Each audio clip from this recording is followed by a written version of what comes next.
Good afternoon, guys. This is Dr. Mo here. Today I will be discussing one of the most important branches, which is gynecology and sexually transmitted infection or sexually transmitted disease. Okay, in your exam, in Plak 2 exam, you must have a station gynecology and or a station of sexually transmitted infection or sexually transmitted disease. Okay, before I go and I start with the branch, I would like you to know that my structure stays the same. However, I will only add one thing to the regular medicine structure in order to fit the gynecology structure, which is our medicine structure was P1, P2, P3, maftosa. This is our medicine structure. P1, P2, P3, maftosa. Our medicine structure, P1 was the presenting complaint. How can I help you? Then the patient will give you a complaint. Quick recap. Tell me more about it. Then, after tell me more, you ask the questions, which will be either Socrates or Odipara. Then, concern, main concern. Then, differentials. Then, flows. P2, past history of presenting complaint and past medical conditions. P3, lifestyle. If you remember, lifestyle used to be DESA plus or minus sexual history, and IV drug abuse. Yeah. So in gynecology stations, I will focus on this: sexual history plus or minus sexual history and IV drug abuse. So sexual history and IV drug abuse is a must in all gynecology station. Okay, so Dr. Mo, the structure is P1, P2, P3, maftosa stays the same. Yes, but you said there is a small modification, which will be P4, and I will put it in red, P4. So P4, I will add it, which is 4 Ps or P4, which is period, pregnancy, pap smear, and pills. Pap smear and pills. So, period, pregnancy, pap smear, and pills. So, that's P4, and that's 4 words. Period, pregnancy, pap smear, pills. So, now, Dr. Mo, what is the difference between medicine structure and the gynecology structure? In medicine structure, I said in P3, DESA, plus or minus, sexual history and IV drug abuse. So sexual history, IV drug abuse here will be a must in any female. Plus P4, which I added now to our structure, which is period, pregnancy, pap smear, pills. And I will tell you now. So this is the potent things in the structure. So don't forget 2 things now: sexual history and P4. All right. Dr. Mo, you said period. How do I ask about the period? Ask about the last menstrual period? Any bleeding in between? Is it heavy? Is it regular? That's for the period. So ask about the period. 4 questions. After you ask about the period, what else? Pills and pregnancy. When you ask about pregnancy, so by any chance you're pregnant, that's it. And from the period, if it's late, you can suspect a pregnancy. Then the third is pap smear. Only if the female is more than 25 years old, you can ask about it. Are you up to date with the pap smear or the smear test?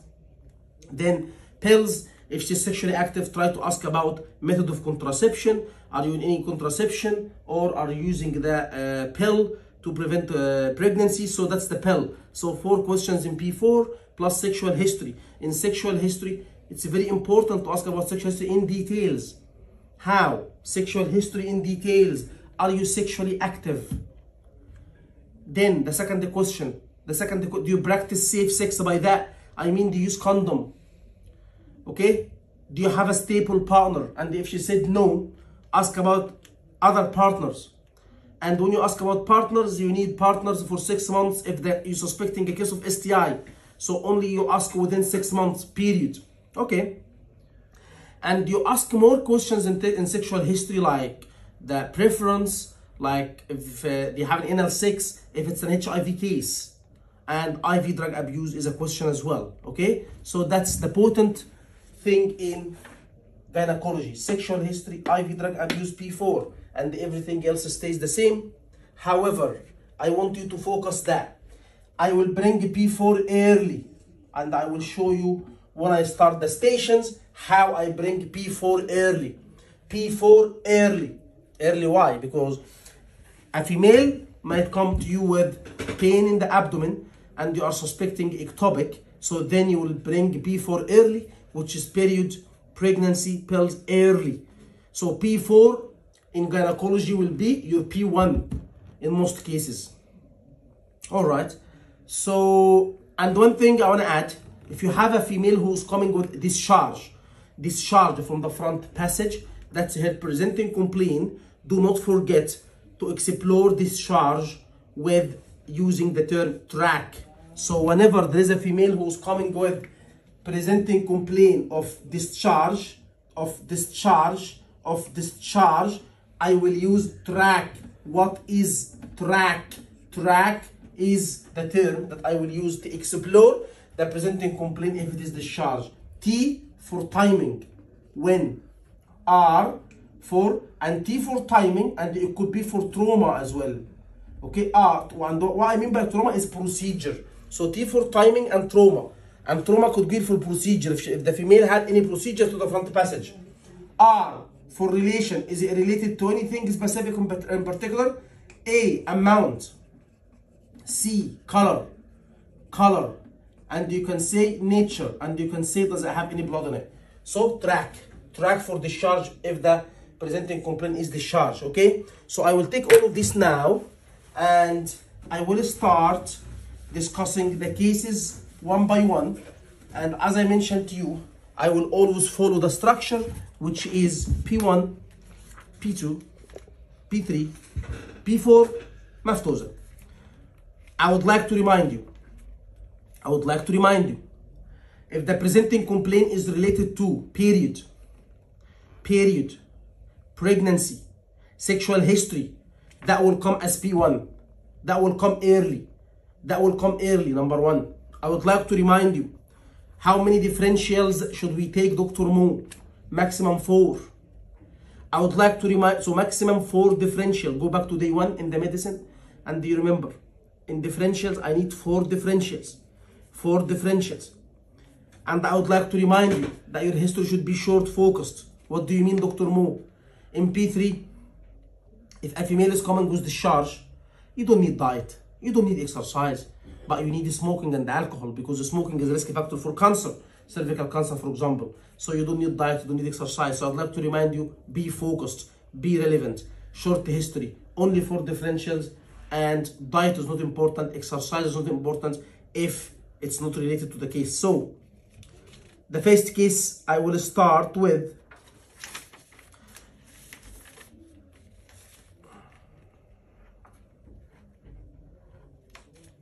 ectopic pregnancy. And ectopic pregnancy, you can write down the stem. You are an FY2 doctor in the Obs-and-Gynae department. Emily, 18 years old, presented to the hospital complaining of left iliac fossa pain, or it could be right iliac fossa pain, whatever. The patient has come with 7 weeks amenorrhea. She has not had period for 7 weeks. Pregnancy test was done and it is positive. Talk to the patient, take relevant history, and manage the patient. All right. So, what is the presenting complaint? Abdominal pain. So this is my structure. P1, P2, P3, P4, maftosa. Okay. So my presenting complaint is abdominal pain. Okay. So what you need to do is, I'm really sorry about that. Are you comfortable talking to me? You know, the start of any station, sympathy and empathy for the pain. Then, can you please tell me more about it? She will tell you about the pain. What do you need in the pain? Socrates. Don't forget pain, Socrates, after exploring the pain. apart from the pain, anything else? So she will tell you, doctor, late period, late period. So if you remember, the second presenting complaint is late period. So as if she brought P4, because you remember, P4 was period, pregnancy, pap smear, pill. So she brought the period early. She brought it, she said late period. So P4 will come early. As I told you in the first 10 minutes that P4 can come early. So explore about the period. When was the last period? Number one, doctor, it was 7 weeks ago. Then, if it's 7 weeks ago, ask her the one before that to know if it's late or not. Yes, 7 is late, but just ask about the period. Late. Was it irregular before this time or not? Because maybe she's that kind of a patient who has irregular period anyway. So explore about the period. Okay? Before this time, is it always late? How often do you have it? Because maybe it's 7 weeks, but that's irregular for her. Maybe it's 7 weeks and that's normal for her because it's irregular anyway. So explore the period.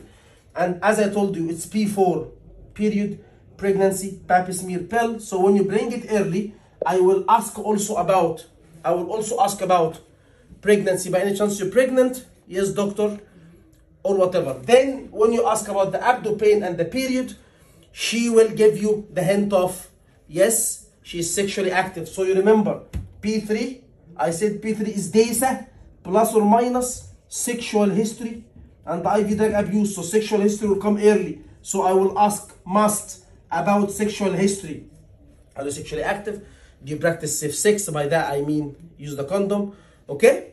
When was the last time you had unprotected sex? Sexual history.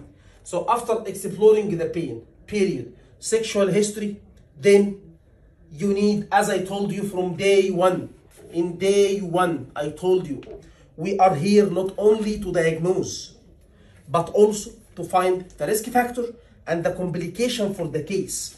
The risk factor and the complication. So if I ask about the abdo pain and the period is late sexual history, and I'm suspecting ectopic, don't forget to ask about the risk factors. The risk factors for ectopic as well as complications for ectopic. Okay, Dr. Mo, what are the risk factors for ectopic? The risk factor for ectopic 3P plus 2I.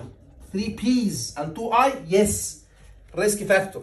The causes for ectopic. So not only I want to tell her you have ectopic, I'm suspecting ectopic, but I want to know the risk factor. 3Ps, 2I. 3Ps. What are the 3Ps?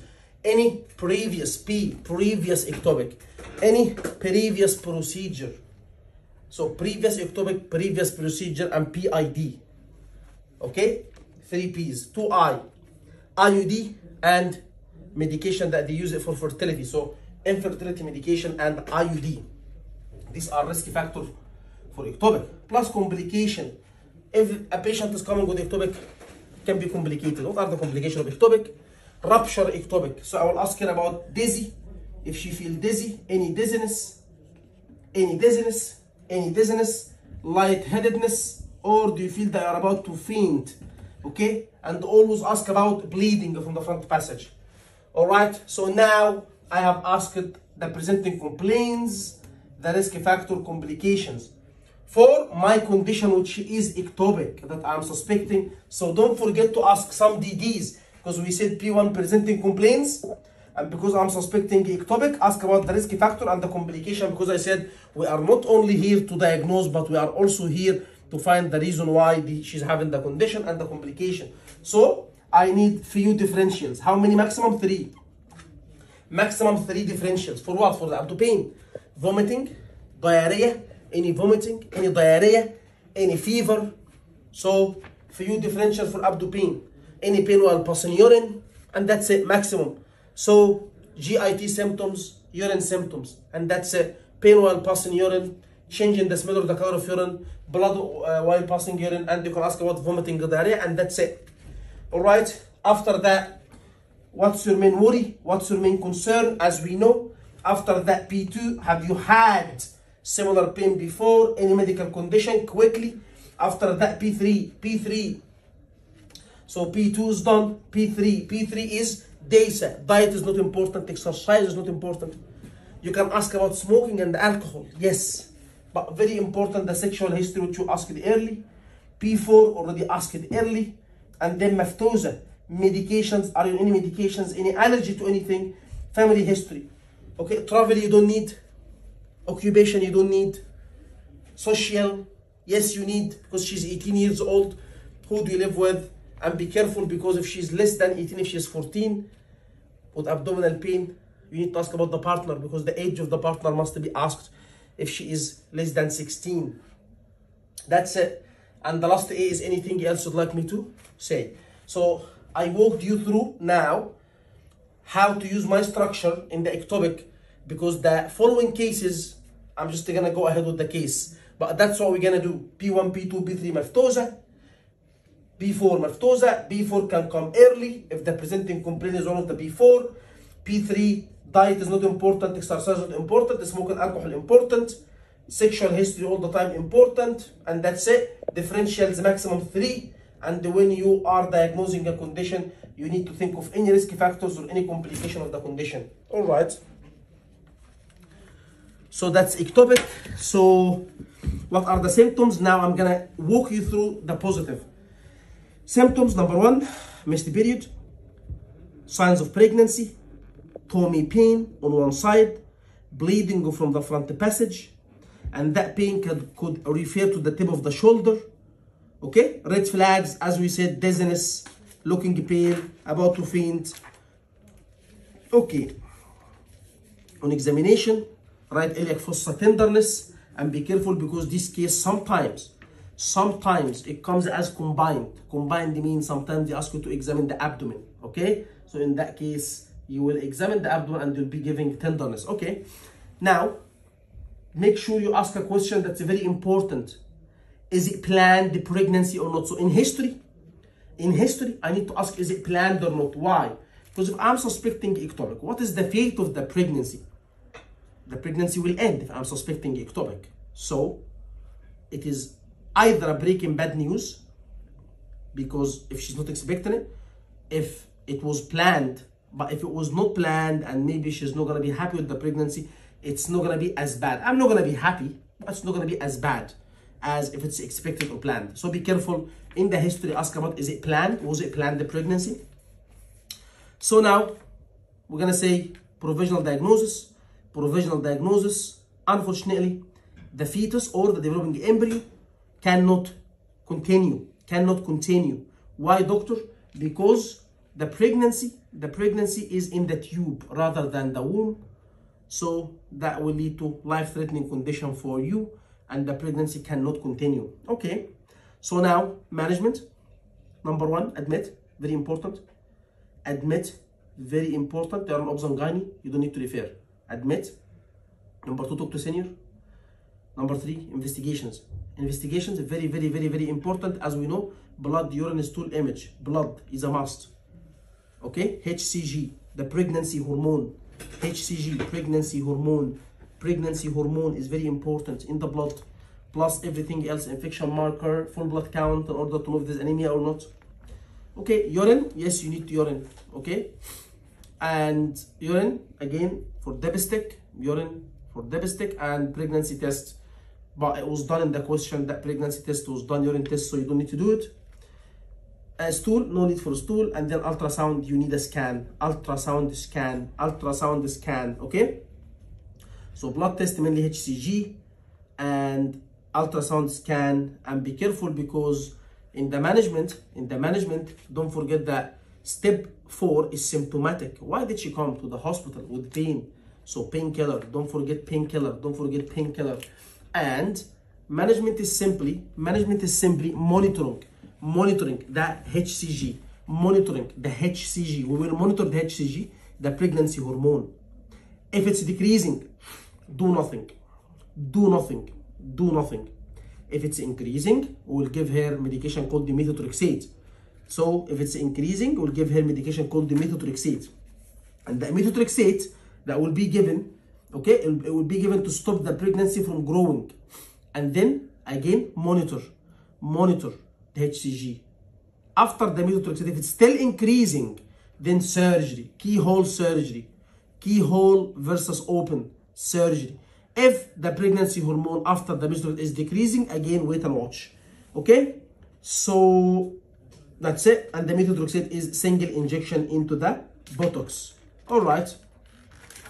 Then she may refuse admission. If she refuses admission, simply ask her why are you refusing admission, and then if she's having a concern, address the concern and carry on and say to her, you need to be admitted because, or you should stay admitted because of life-threatening condition. All right, that's it.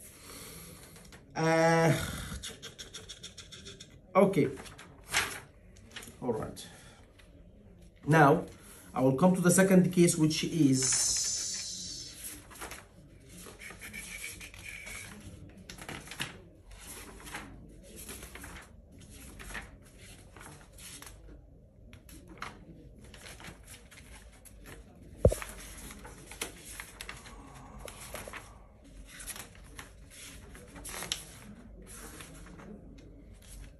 preeclampsia. So the second case is preeclampsia, okay, because it's one of the most important cases. So preeclampsia, page 34.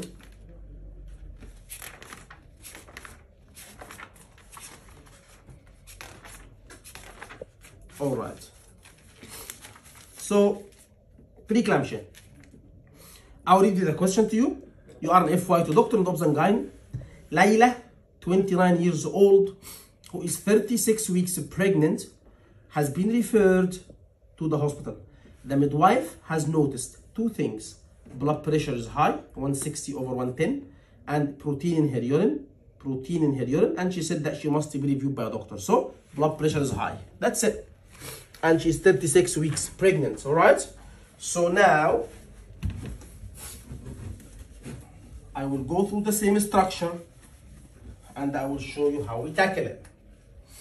P1, P2, P3, P4, مفتوزة. All right.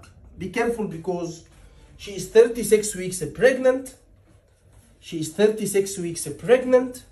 So be careful because you're gonna show her rapport pregnancy. Number one. Number two, she's been referred to you because of the blood pressure is on the higher side. So what is the meaning of rapport pregnancy?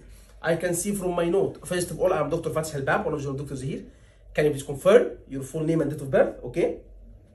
I can see from my note that you presented with or for the follow-up of your pregnancy. Yes. Can you please tell me how many weeks you are? 36 weeks, doctor. How do you feel about it? Doctor, I'm happy. I can't do it. Oh, congratulations. So it's not Breaking Bad news station. All right. Then you will move. You will say to her, well, the reason why, or do you know the reason why you've been referred to me? No, doctor. Well, the nurse or the midwife has realized or has found that your blood pressure is quite high. Okay, 160/110. And also she found that you have protein in your urine. Have you been told about it? No, doctor. All right. For that, I would like to have chat in order to make sure that everything is okay. Then, what is the presenting complaint here? Blood pressure. So P1 is high blood pressure. That's it. Station is finished. So P1 is high blood pressure. P1 is high blood pressure. So you will explore. You will say to her, or you need to establish this blood pressure. Is it high from before the pregnancy? Because if so, it will be called essential hypertension. Or is it high, or have you been told that it's high with the start of the pregnancy? If so, it's gestational. Or if it's high after 20 weeks, if so, it will be called preeclampsia. Our case is preeclampsia, so you need to actually establish that the blood pressure started to be high only after the 20 weeks of pregnancy. So please ask about the time she developed high blood pressure. Also ask about the symptoms of the blood pressure, risk factors for blood pressure, complications for blood pressure. Don't forget, like any case, we need symptoms, risk factor, complication. Ask about the symptoms: headache, blurred vision, chest pain, shortness of breath. Ask about the risk factors, or dizziness as well. Ask about the risk factor. Risk factor for any blood pressure, it will be lifestyle. So in the risk factor, I will need to ask about her diet. I will need to ask about smoking alcohol, which basically comes at P3. So don't forget that I told you the structure is mine, but I can bring things early. So I will ask about the risk factor, okay? Smoking, alcohol, diet, and also risk factor for preeclampsia during pregnancy can be any medical condition, can be any of the medical condition, can be the fact that she might be having twin, can lead to high blood pressure. Anyway, complication can be if she's old age, if she's getting pregnant later on in her 30s, okay? So complication, ask about the complication of the preeclampsia, which is eclampsia. Any fit, okay? Have you had any fits? And be careful because she's 36 weeks old. You must ask her, have you been appreciating the baby's movement? If she said yes, any changes? Very important question, baby's movement and any changes. That's basically my presenting complaint. Blood pressure, establish which weeks, establish symptoms, risk factor, complications, and then I will go for P2, P3, P4 maftosa. But here it's a quick history because P2, have you had this before? I've asked already, and medical condition. But medical conditions here is very important. The medical conditions I have mentioned in day one, which is high blood pressure, before diabetes, cholesterol, and all these conditions. All right. And then maftosa is not really important here, but you need family history, allergy medication, and that's it. You don't need travel, you don't need occupation, you don't need social, okay? And B4 already, in the B4, you're not gonna need all B4 because she's pregnant already. You don't need to ask about period. You don't need to ask about pregnancy. She's pregnant, so it's not needed yet, okay? So now let's go quickly through the preeclampsia. So the symptoms, I'm gonna go quickly through the positives, yeah? The symptoms will be high blood pressure, headache, vision problem, blurred vision, chest pain, nausea, vomiting, okay? These are the symptoms of the high blood pressure. So you will ask about it, okay? Ask about the red flags, convulsions, or fits, okay? You can ask even about edema hand and feet. So headache, blurred vision, chest pain, shortness of breath, tummy pain, nausea, and swelling hand and feet, okay? Very important, edema or swelling hand and feet. Red flags is convulsion, and that's it. These are the symptoms, and as I mentioned to you, the causes or the risk factor for that will be in DESA, diet, smoking, alcohol as a DESA, and the complication is convulsion or fits, and that's it, okay? This is the case. Now, preeclampsia, when you give her provisional diagnosis, what is preeclampsia? It is high blood pressure after 20 weeks of pregnancy. Then management, number one, she will need to be kept in the hospital. She will need to be admitted. Blood pressure will be monitored. So admission, monitoring of blood pressure, senior. So follow the steps: admit, senior, investigations, regular urine sample, regular blood tests. I will always do blood tests, the kidney function test, because blood pressure affects the kidney, okay? Ultrasound scan, and I will check the baby's heart sound, and monitor the baby's heart rate, very important, okay? And monitoring the blood pressure. All right, then she will be giving a medication, labetalol. To decrease the blood pressure. So medication to decrease the blood pressure. Delivery for the baby. If she's 36 weeks, I will wait till 37 weeks. If she is 36, so you'll have to wait till 37 and see. All right. So basically, if the condition is more severe before 37 weeks, then delivery will be early. However, if the blood pressure is controlled, you can wait till 37. You can wait till 38. Okay. So, doctor, am I gonna have natural? Am I gonna have normal labor or cesarean? No, she will be started normally. But we might induce her at 37 or 38 weeks. Okay. So the management, simply admit, senior, investigations, blood, urine, ultrasound. I will check the baby's heart. baby's heartbeat, very important. Then I will give her number 4, step 4, symptomatic, labetalol, and monitor. If the blood pressure is not going down, if it's uncontrolled, if it's increasing, labor early. However, it's controlled, I will wait till 37 or 38 weeks and then deliver. The delivery, it's gonna be induced labor. However, there's a chance also of having cesarean, okay? And that's it. All right. Next case is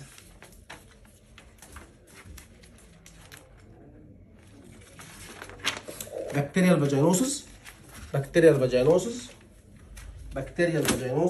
okay? Again, my structure stays the same, P1, P2, P3, P4, maftosa, okay? As I told you, P3 is DESA, plus or minus sexual and IV. As I told you, P4 is the period, pregnancy, pap smear pills. As we know, presenting complaint what the patient came with. P2, we know P2, past history, complaint, past medical condition, and maftosa. Okay, now, bacterial vaginosis. Bacterial vaginosis, the presenting complaint will be discharge.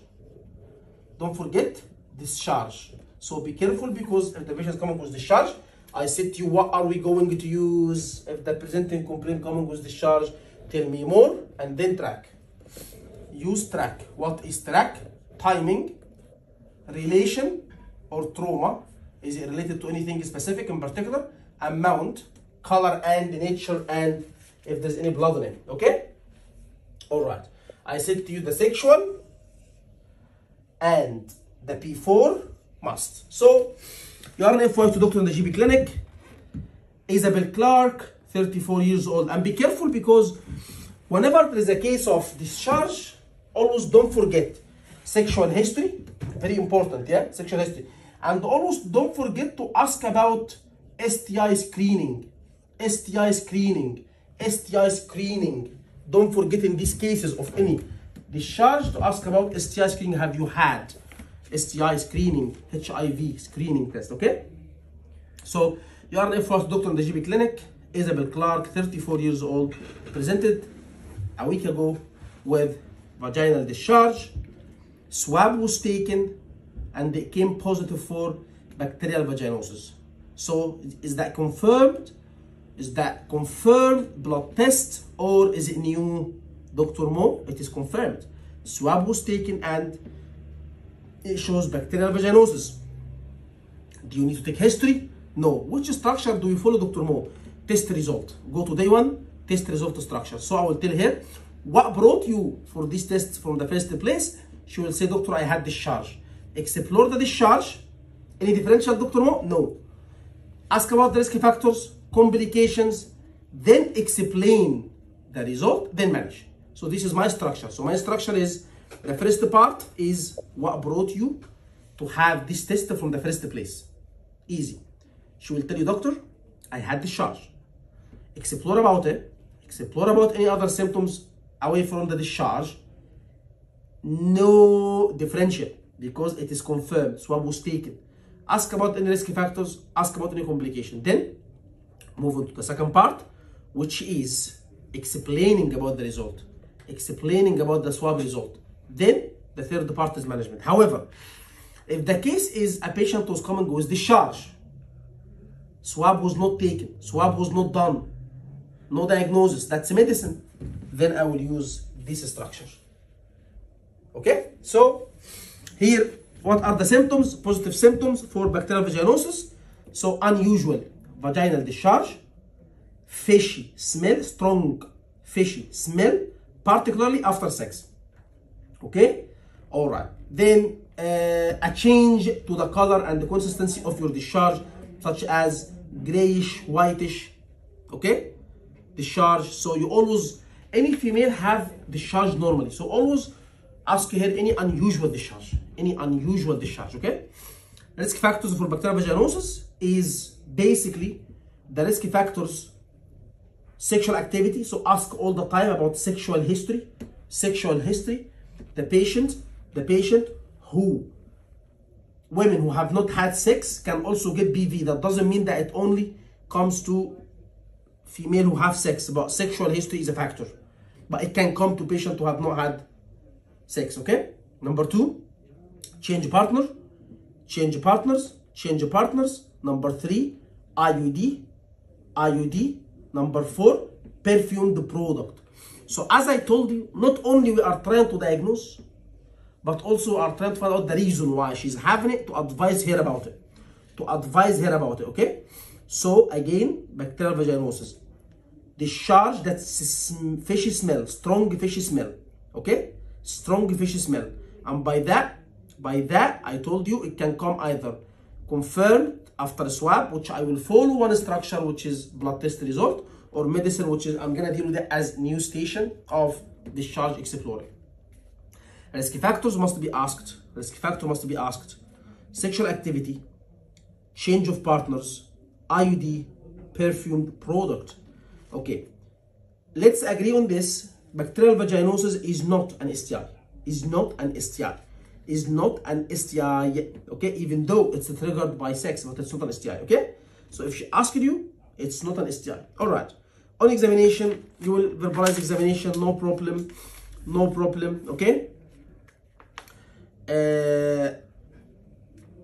If the case is new, when we talk about management, if the case is new, which means it's a medicine, not confirmed, be careful, because you will start with blood, urine, swab. But if the swab was taken and confirmed, you don't need investigations. You just manage that away, okay? This case, it is confirmed with a swab. However, if it's not confirmed with a swab, what are the investigations? If the case is new discharge, swab, blood, urine, okay? But the case is confirmed. So basically, in this case, I will say senior, symptomatic, general advice.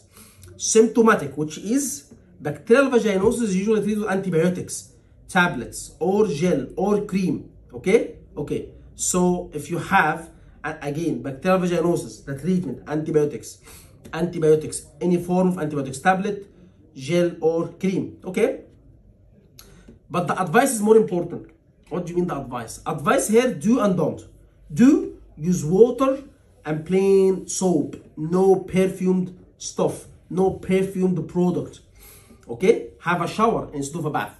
Bath with perfume product is a risk factor for bacterial vaginosis.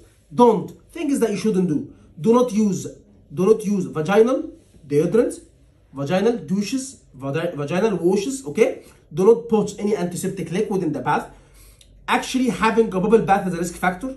Shampoo in the bubble bath, again, is a risk factor. Perfumed soap is a risk factor. Smoking is a risk factor. So do and don't. Treatment, antibiotic. Okay.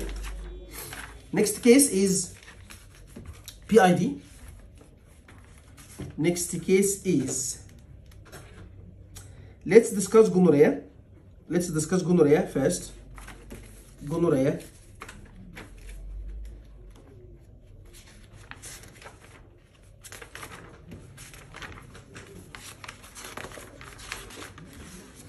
Again, gonorrhea, I have two scenarios.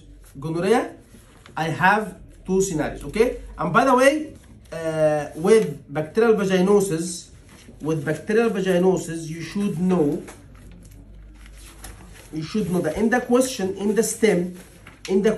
it will tell you that a swab was taken and it was positive for Gardnerella, okay? Or bacterial vaginosis, all right? So now, gonorrhea. Again, we have two cases of gonorrhea. Either a gonorrhea confirmed, which means a female, 25 years old, presented to the GOM clinic, which is gynecology clinic, and was discharged. A swab was taken, showed gonorrhea. Talk to her, address her concern. Exactly. It is a case of test result. So is it confirmed? Yes. Is it diagnosed? Diagnosed. Swab was taken, showed gonorrhea. So what's the approach? Medicine or test result? Test result. Do you need differentials? No. You need only risk factors. Why? I need the risk factor in case the patient asks me, why did I have it? So I have an answer for it. I need the risk factor, the cause for gonorrhea. And we know that it's STI, so the cause is sex, unprotected sex, sexual partner. As well as complication. What is the complication for gonorrhea? PID. So it can come as follow-up or it can come as medicine. What do I mean by medicine? Newly diagnosed, newly stationed discharge. In that case, if the case is coming diagnosed and swab was taken, do you want to do swab? No. Do you want to do blood? No. Do you want to do urine? No. But if the case is discharge, I don't know. So I will do swab, blood, urine. And if the case is medicine, I will go with the discharge, exploring the discharge, differentials, P2, P3, but P3 no data, just sexual history and the IV, and P4. But if the case is follow-up, you don't need all of this, okay? So this case is, you are an FY2 doctor in the gum clinic, Mrs. Maria, 24 years old, came with discharge. Swab was taking, showed gonorrhea, talk to her. The only difference, bacteriovaginosis, if she said to you, is it STI? It's not, but it is STI. Okay? Okay, so symptoms of gonorrhea, unusual, don't say discharge, don't say abnormal. Unusual vaginal discharge, which will be greenish, yellowish, sometimes burning sensation while passing urine, pain, burning sensation while passing urine, sometimes lower abdominal pain, bleeding in between periods. These are the symptoms. Okay, what is the risk factor? Sex. Sexual history must be taken, and sexual partner. For how long, Dr. Mo? For how long should we go? We should go up to 6 months prior to the unprotected sex that she had. Because if the lady had practiced sex using condoms, the risk is not there. The risk is there with unprotected sex. So always ask about unprotected sex as a risk factor. What is the second risk factor is sexual toys. Because if she is using toys that's been used on someone else and it has the bacteria, it is a risk factor, okay? So these are the risk factor. Complication, PID. So don't forget to ask about symptoms, number 2, risk factors, number 3, complication. Risk factors, unprotected sex, and in that case you will ask about sexual history in details. Are you sexually active? Do you practice safe sex? Do you have a stable partner? And in this case, you will be practicing safe sex, unprotected sex, okay? And don't forget to ask about sexual toys. How to ask about sexual toys? Use a third party. Use a third person. Use a third party. Sometimes some females tend to use some toys to stimulate themselves. Do you experience the same thing? Okay? And always signpost. I'd like to ask some questions that may sound intrusive, but bear with me, okay? Management of gonorrhea. Again, you are in the gum clinic, so senior, treatment, symptomatic, go back to symptomatic treatment. Do you need investigation? Because there are investigations, but do you need? No. If the case is new, yes, I do. Swab, blood, urine, and then you will treat gonorrhea. But if the case is diagnosed, start giving medication right away. Antibiotics, okay? It's gonna be antibiotic injection followed by antibiotic tablet. So 1 injection in the buttock followed by 1 tablet, okay? Make sure you advise her during treatment not to have sex. So she should not practice sex, not even safe sex. No, it's better not to even have sex, okay? So it's better not to have sex. Always in these cases, ask about the partner as a risk factor. Always ask about the partner because the partner is a risk factor. Always ask about the partner. Always ask if the partner has symptoms like pain. Always. And in management, after giving her the antibiotics, and after giving her 1 injection, and after telling her that she will as well need 1 tablet, you don't need to mention the names, okay? However, you need to talk about the partner, that you need to bring your partner to be treated. It's a risk factor. She will refuse, ask her why, address her concern, and you can offer her partner notification program. But it's very important for the partner to be treated, even if there is no symptoms, because sometimes it's asymptomatic. Advice, not to have sex during treatment, And after that, advise her to have protected sex. Sexual partner must be treated, and you must ask about the partner for how long? 6 months, not before that, okay? And always advise her, always advise her to have STI screening on the change of any partner, okay? And always advise her to have STI screening on the change of a new partner. The next case is HIV. HIV. You are an FY2 doctor in the GP clinic. John Bernard, 40 years old, presented with a generalized lymphadenopathy 2 weeks ago. Blood tests were done 2 weeks ago. And HIV screening was done and it was positive. Talk to the patient, take history, and explain the result. This case is a sort of breaking bad news case. Okay, a patient presented with lymphadenopathy and they took a screening and it showed HIV. Okay, so be careful because it is diagnosed or not, it is diagnosed.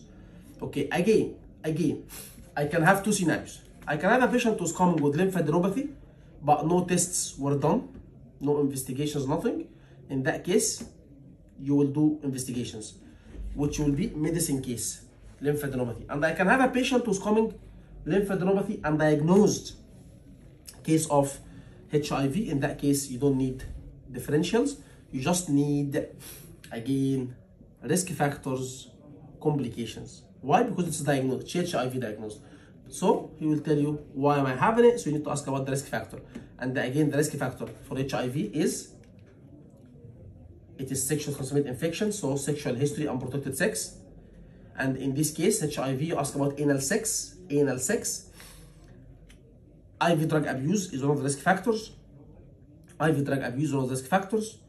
Recent blood transfusion is one of the risk factors. Recent surgery, one of the risk factors. Travel history, so 5 things. Travel history, recent surgery, recent blood transfusion, IV drug abuse, sexual history. You must be asked here as a risk factor. Okay? So in this case, what are the symptoms? Oh, and if the case is diagnosed, no history. Just symptoms, risk factor, complication. If the case is not diagnosed, history. Okay, most common symptoms are temperature raised, sore throat, body rash. Other symptoms, he's tired, joint pain. But as I mentioned to you, this case came with generalized lymphadenopathy. Again, weight loss, night sweat, weight loss, chronic diarrhea. All these are symptoms of HIV. Don't forget to ask about the risk factors. Yes, 5. Management of HIV case. Okay, management. These cases, it will be a specialist HIV clinic. But be careful because if the case is diagnosed and he doesn't know, a sort of breaking bad news. Okay, so be soft about it. If the patient said to you, doctor, will I die? Tell him HIV nowadays is getting treated like any medical condition, any chronic medical condition like diabetes, like high blood pressure. You get medication for it, and as long as you are compliant with the medication, it will be under control. Okay, so yes, you can reassure. Because HIV nowadays, yes, they take tablet, it's a chronic, and it can be controlled, 1 tablet a day. So always reassure, okay? So, yes, specialist HIV clinic. If there is no investigations done, you will do investigations, bloods, full STI screen. But if the STI screen was done, HIV screen was done, it's done. 2 important blood tests, HIV viral load and CD4 lymphocyte cell count. HIV viral load, it's very important. Monitoring the amount of HIV virus in the blood, CD4 lymphocyte count. Okay? Medication, 1 tablet a day. Antiretroviral drugs. 1 tablet a day. It will be given, the viral load will be low, then it is controlled that way. Okay? Very important to talk about lifestyle, very important to talk about safe sex, condom, very important to talk about the partner.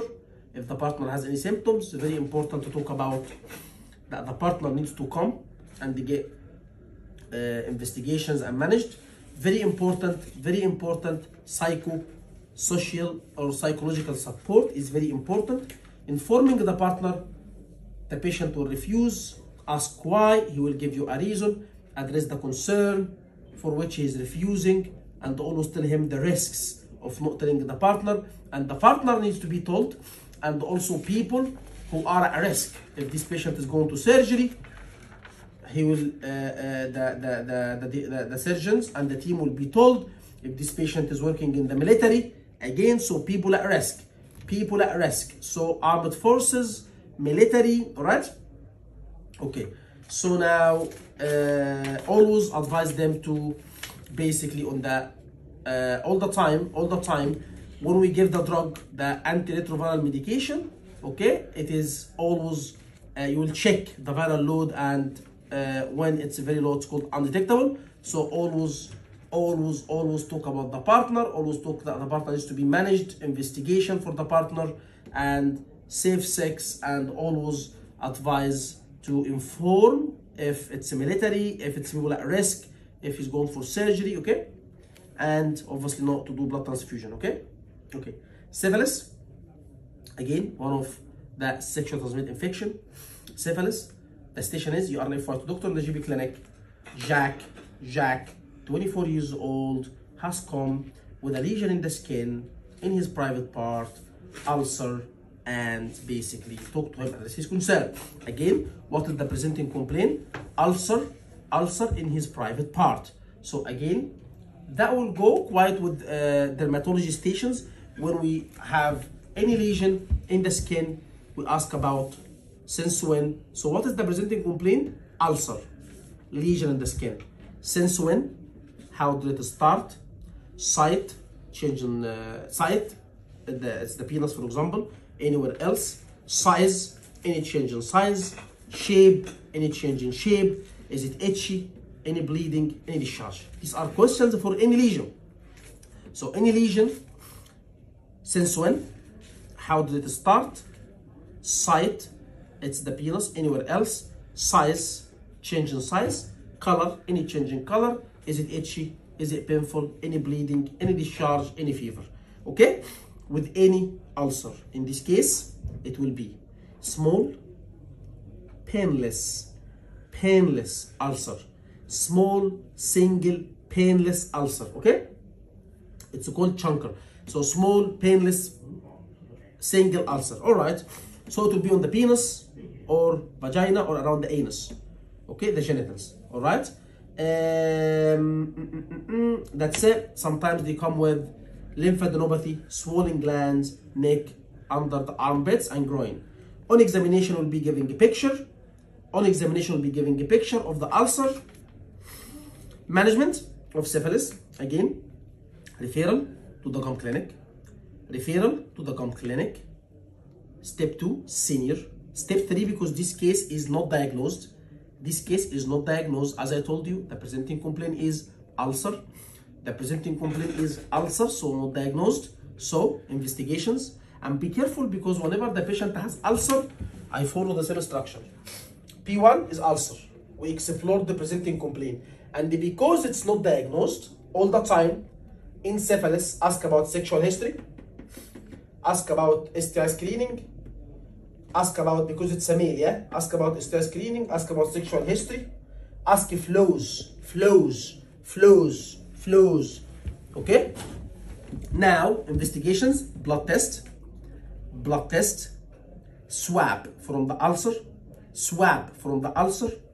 test for other STI. So swab, blood, test for other STI. So don't forget bloods, urine, swab, test for other STI. Okay? Now, treatment, short course of antibiotics. Again, short course of antibiotic. And it's very important to ask about the partner. If the partner is having any symptoms, very important to ask about the partner. Okay? And it's very important to advise about, again, safe sex. Okay? Syphilis that has lasted less than 2 years is usually treated with penicillin into your buttocks, okay? Or 10 to 14 days course antibiotic tablets. Penicillin again, yeah? So Syphilis that has lasted more than 2 years, usually treated with 3 penicillin injection into your buttocks or 28 days course of antibiotics. So, depending on the time, if the syphilis is more than 2 years, the course is longer than if the syphilis is less than 2 years, right? So, follow-up is very important. Blood test follow-up is very important. Side effect of the treatment is very important. So, flu-like symptoms and the advice, as I told you, avoid any kind of sexual activity or close sexual contact with another person for at least 2 weeks. Avoid. Guys, avoid. Tell the partner, inform the partner. The partner needs to come for investigations. So all the time, whenever you have STI, talk about the partner's symptoms. Talk about if the partner has any symptoms. Talk about the need for the partner to come for investigations all the time. And all the time, avoid sex until they are treated, and after that, safe sex. All right. So,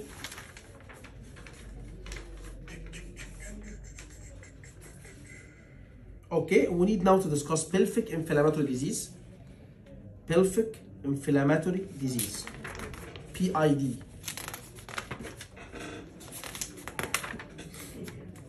Okay, there is a doubt, and there is sometimes people ask question about if the case is gonorrhea, do I have to tell my partner? You advise me to tell the partner. You speak about risk and benefit, but you don't have to. But if the case is HIV, you have to. Okay, obligatory. So first of all I give you some time to think about the partner notification program. We tell the partner definitely, yeah. Then the third case, or the case after that, is PID. PID,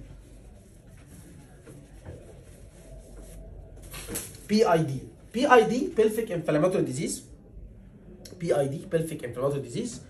Again, it can come either follow-up, a patient who's diagnosed PID and coming for follow-up, or it can come as medicine, a patient is coming with a discharge, chronic pain. So either or. What do you mean, doctor? Either new station of presenting complaint, chronic tummy pain or discharge, or follow-up station, a patient who had previously tummy pain and discharge, came, investigation was done, and she is diagnosed PID, and she is under the management of antibiotic, and she's under follow-up now. So in this case, I will use that follow-up, what brought you from the first place, symptoms, risk factors, complication, move on. So in this case, you don't need differential. But in this case, if it's a new station, if it's a station that's not diagnosed, you need differential. So you are an F1 doctor in the obs and gynae department. Tanya Morris, 30 years old, presented with right lower abdominal pain. Talk to her, address her concern. Okay, number one, what is the symptoms of PID? From the name, PID.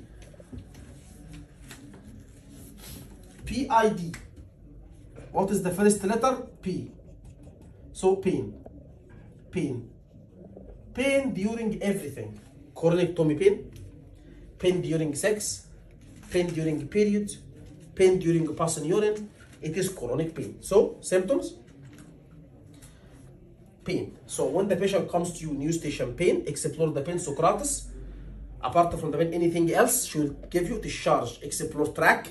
You know what I'm talking about. Pain Socrates, discharge track, timing, relation, amount, color. So pain. So symptoms of PID, number one, pain, lower abdominal pain. 2, pain during sex.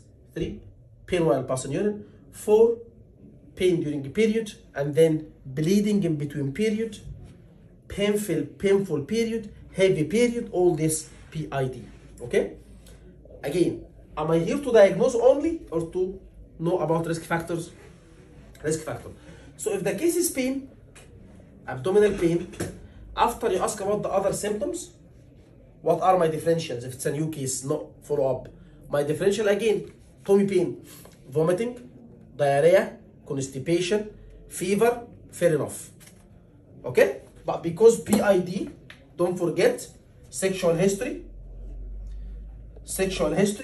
don't forget P4. That's it. So PID, presenting complaint is P, pain during everything.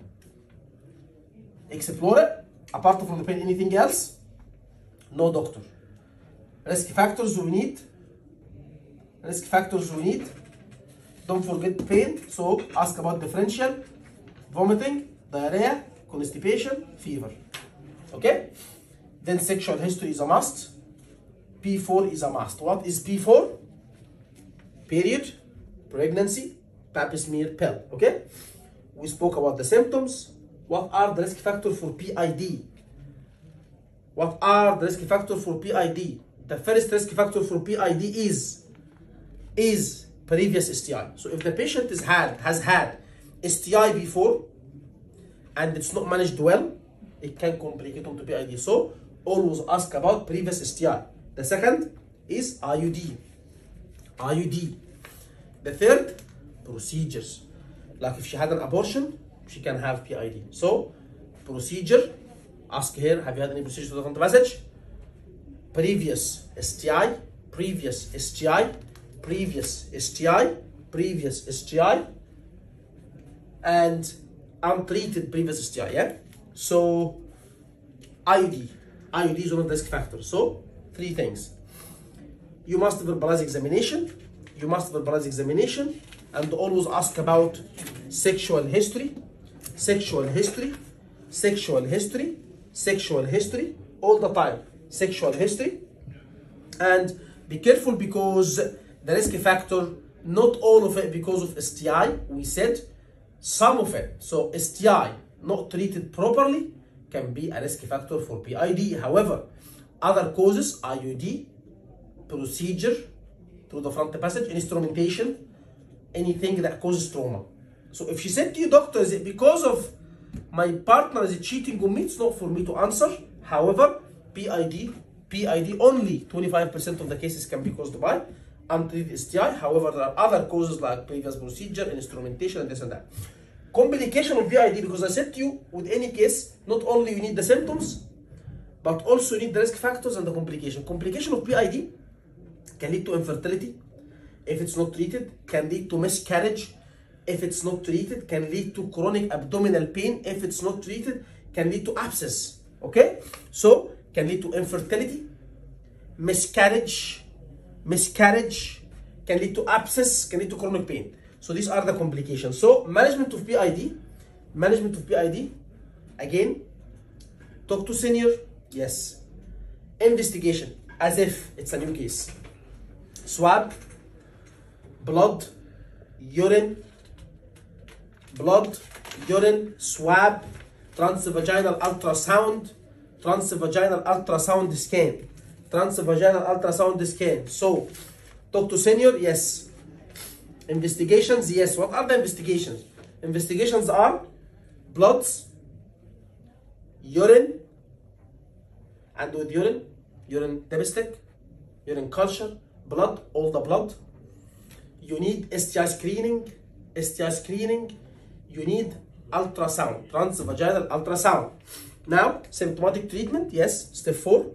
She is in pain, painkiller. She needs antibiotic. But the antibiotic here, unlike the gonorrhea was 1 injection, 1 tablet. Here, she will need 2 weeks, 2 weeks of antibiotics. 2 weeks of antibiotics, 14 days. She will need antibiotics for 14 days, okay?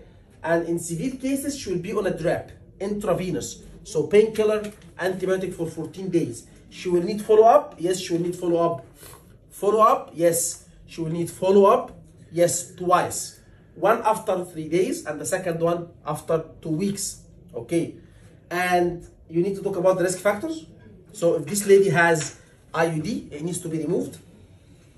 Risk factors, sexual partner, the partner must come, checked, investigation, treated, okay? And the sexual partner, 6 months only, with a period of 6 months only. And again, like any STI, avoid having sex for 2 weeks until she is treated. And after that, condoms, protected sex, and after that, condoms. And I said to you, follow up twice, at 3 days and at the end of the course of antibiotics, okay? And all the time, advise STI screening or change a partner. All the time, avoid sex during treatment all the time, practice safe sex all the time. Okay.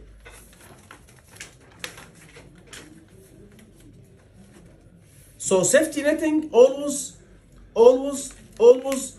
if there is an IUD, it will be taken off and you will offer here other form of contraception, yeah? Other form of contraception. And always safety netting for complications, infertility, as we said, abscess, okay? All right. Ectopic, pay ID, activagenosis, okay. Okay. So now we need the premature ovarian insufficiency and we need polycystic ovarian syndrome. 19. Okay. Premature ovarian insufficiency. Premature ovarian insufficiency. Okay. Station. You are an FY2 doctor in the obstetric department, gynecology department. Mrs. Maria Taylor, 26 years old, presented a week ago with amenorrhea. So, amenorrhea a week ago. Blood tests were done, showed estrogen low, FSH to LH high. Your senior believed that she has premature ovarian insufficiency. Is it diagnosed or not? It is diagnosed. Medicine or blood result, test result. Any history? No. Just symptoms, risk factor, complication. Any differentials? No. Not medicine structure, counseling structure. So now we need to talk about the symptoms. The symptoms: amenorrhea or irregularity. That's as primary. It can cause primary or secondary amenorrhea. Okay, and hot flushes, night sweats, vaginal dryness, discomfort during sex, difficulty sleeping, reduced sexual drive, libido, okay? Problems with memory and concentration, okay? So that's it. These are the symptoms, all right? Sometimes they come to you with mood swings. So this is premature ovarian insufficiency. Okay, these are the symptoms. These are the symptoms of the premature ovarian insufficiency. So causes, family history is a very important cause. Sometimes autoimmune, smoking, sometimes surgery, past history of surgical removal of the ovaries and hysterectomy. These are all risk factors for premature ovarian insufficiency, okay? The case is diagnosed, no need for differential. Now, management, simply if the case is diagnosed, you don't need investigation. But if the case is not diagnosed, you need investigations, okay? So if the case is not diagnosed, senior, investigations what? Blood test, hormones, you will check the prolactin level, screening for autoimmune disease, adrenal antibodies, okay? Image, yes, image. I will do DEXA scan, transvaginal ultrasound, okay? Now, the management in these cases is simply replacement and lifestyle. So replacement and lifestyle. So these cases, replacement and lifestyle. So I will encourage them, DESA, diet, exercise, stop smoking, okay, decrease alcohol, lifestyle, general lifestyle, be careful, general lifestyle. And now, because they are at risk of osteoporosis and all kinds of stuff, replacement, HRT, combined oral contraceptive pills, vitamin D, calcium, and that's it, okay? So this is the management that you will do. So as an FY2 doctor, your management is lifestyle, advise her about diet, exercise, quit smoking, decrease alcohol, always all the time talk about supplement. You will give her HRT because this is like early menopause. You will give her HRT, hormone replacement therapy. You will give her other replacement like calcium, vitamins, and always when you talk about HRT, speak about the medication itself, dose, form, side effect, contraindication. Okay? Now, okay, that's it. There are support groups, so you can talk about support groups, okay?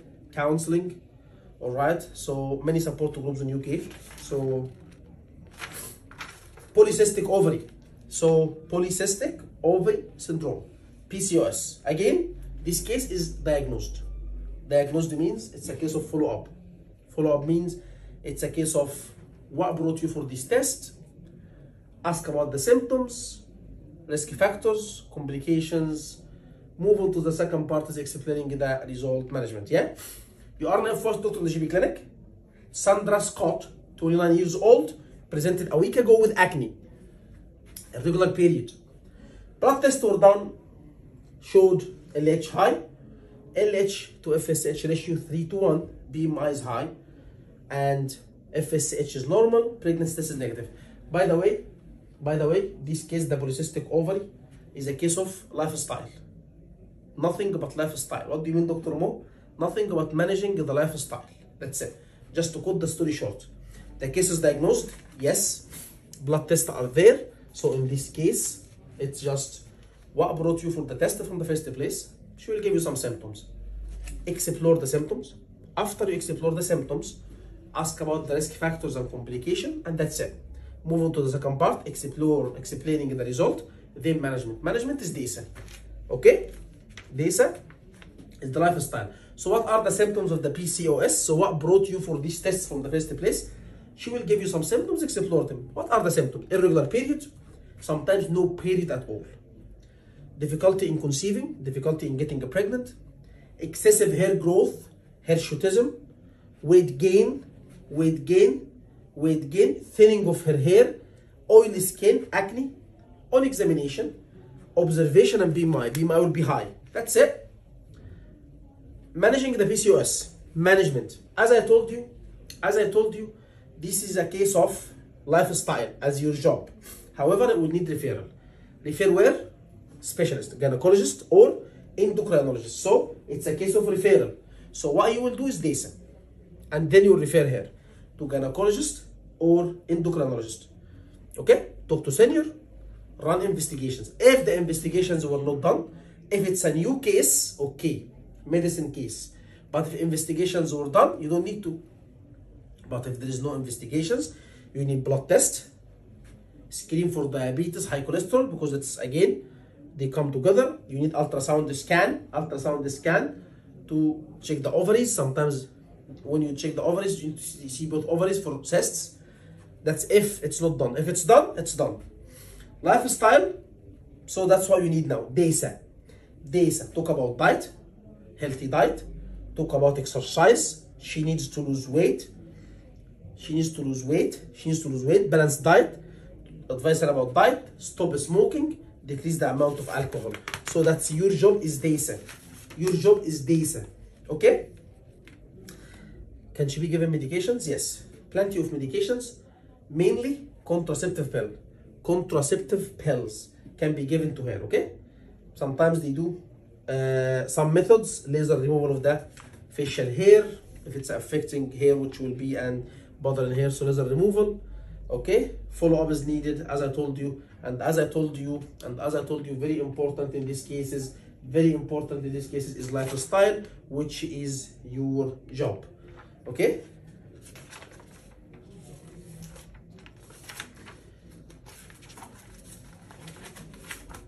So, guys, I think that's it.